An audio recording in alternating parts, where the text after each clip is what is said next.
सरजू नदी का हिंदू धर्म में विशेष स्थान है। यह पवित्र नदी भगवान राम की नगरी अयोध्या से होकर बहती है और इसे मोक्षदायिनी माना जाता है। लेकिन क्या आप जानते हैं इस नदी को स्वयं भगवान शिव ने श्राप दिया था? यह कथा जितनी रहस्यमय है इतनी रोचक भी। इस श्राप के पीछे का कारण क्या था? शिव ने सरयू को श्राप क्यों दिया और इस श्राप का प्रभाव क्या हुआ? आइए इस कथा को विस्तार से जानते हैं। पुराणों के अनुसार सरयू नदी का उल्लेख कई ग्रंथों में मिलता है। इसे सरयू भी कहा जाता है और यह रामायण तथा अन्य पौराणिक कथाओं में महत्वपूर्ण भूमिका निभाती है। कहा जाता है कि यह नदी भगवान विष्णु के नाभि कमल से निकली थी, जिससे आगे चलकर वशिष्ठ मुनि ने पृथ्वी पर प्रवाहित किया। लेकिन एक समय ऐसा आया जब इस नदी को भगवान शिव के क्रोध का सामना करना पड़ा। यह कथा त्रेता युग और उससे पहले से भी जुड़ी हुई है। एक समय की बात है जब सरजू नदी अपने स्वच्छ जल, दिव्य आभा और पवित्रता के लिए प्रसिद्ध थी। इस नदी के तट पर कई ऋषि मुनि तपस्या करते थे और यहाँ यज्ञ अनुष्ठान और धार्मिक क्रियाएं संपन्न होती थी। भगवान शिव भी इस नदी की महिमा से परिचित थे और कई बार इसके तट पर ध्यान और साधना किया करते थे। अहंकार का जन्म। समय बीतने के साथ सरजू नदी को अपने पवित्र जल और महत्व पर गर्व होने लगा। उसे लगने लगा कि यह संसार की सबसे पवित्र और मोक्षदायिनी नदी है। उसने यह भी सोचा कि उसके बिना कोई भी धार्मिक अनुष्ठान पूर्ण नहीं हो सकता। यह अहंकार धीरे धीरे बढ़ता गया।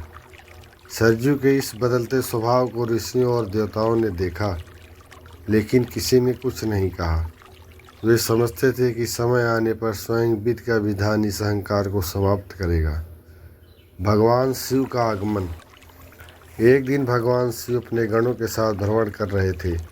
वे तपस्या के लिए शांत और पवित्र स्थान खोज रहे थे। उन्होंने सोचा कि सरजू नदी के तट पर ध्यान करेंगे। शिव जी सरजू नदी के तट पर पहुँचे और अपना आसन जमाया। जब सरजू ने देखा कि स्वयं महादेव उनके जल में स्नान करने आए हैं, सबसे पहले तो उसे प्रसन्नता हुई, लेकिन फिर उसके मन में एक विचार आया, मैं इतनी पवित्र हूँ कि स्वयं महादेव भी मेरे जल में स्नान करने आए हैं। मेरी महिमा अब और बढ़ गई। सरजू की अवमानना और शिव का क्रोध। सरजू के मन में अहंकार इतना बढ़ गया कि उसने शिव जी के जल में उतरते ही अपने जल को पीछे हटाना शुरू कर दिया। यह देखकर शिव जी ने सरजू से इसका कारण पूछा। सरजू बोली, प्रभु मैं अत्यंत पवित्र हूँ और मोक्षदायिनी हूँ। आपके शरीर पर भस्म, सांप और अघोरियों का वास है।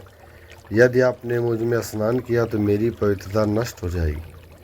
यह सुनकर भगवान शिव अत्यंत क्रोधित हो गए और उन्होंने सरजू को श्राप देते हुए कहा, हे सरजू, तेरा यह अहंकार तुझे विनाश की ओर ले जाएगा।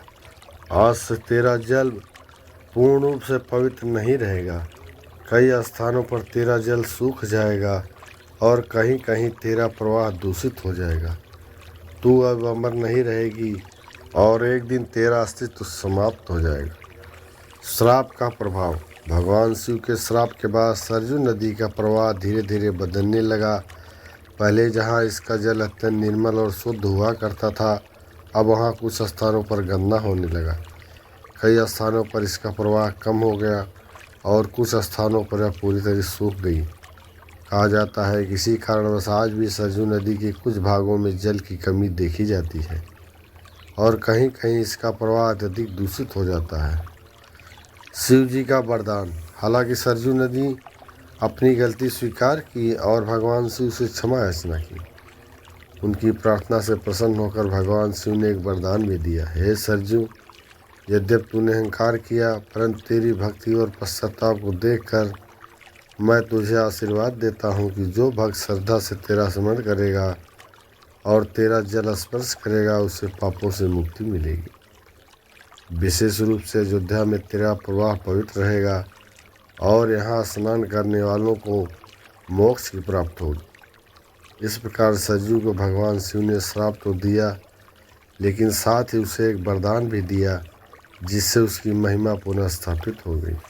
तो इस तरह हम इस निष्कर्ष पर पहुँचते हैं इस सरजू नदी की यह कथा हमें सिखाती है कि अहंकार चाहे कितना ही बड़ा क्यों न हो, उसका परिणाम विनाशकारी होता है। भगवान शिव ने सरजू को यह श्राप दिया ताकि वह अपने अहंकार से मुक्त हो सके और अपने वास्तविक कर्तव्य को समझ सके।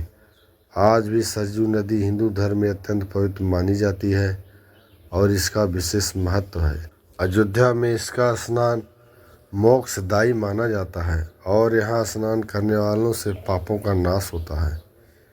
यह कथा हमें यह भी सिखाती है कि भगवान शिव जो संहार के देवता माने जाते हैं, वे दंड देने के साथ साथ क्षमा के भी देवता हैं। वे अपने भक्तों को सदैव संहार पर चलने की प्रेरणा देते हैं। क्या आपको यह कथा रोचक लगी? क्या आप मानते हैं कि सरजू नदी को शिव जी के श्राप का प्रभाव आज भी देखने को मिलता है?